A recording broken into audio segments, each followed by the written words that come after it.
Fellow Zimbabwean citizens, fellow commanders, fellow champions, every Zimbabwean citizen is invited to this program, Yemuswa 7. Despite of your political party, I'm here in Musina doing the paperwork for this program. And let me tell you and remind you one thing, guys. As long as we remain quiet about our situation back home, not even SADC, not even EU, not even AU, not even the UN will be able to do anything. Whatever they will try to do without the people of Zimbabwe doing something, it will be an interference with the Zimbabwean democracy according to the African Union Charter.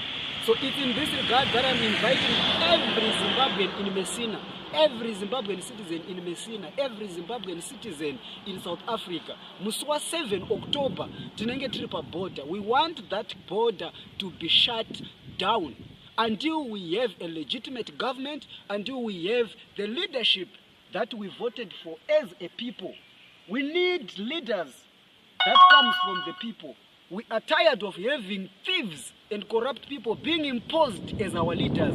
Emmerson Mnangagwa is not our leader. Emmerson Mnangagwa is not our president. And this is the time to show the world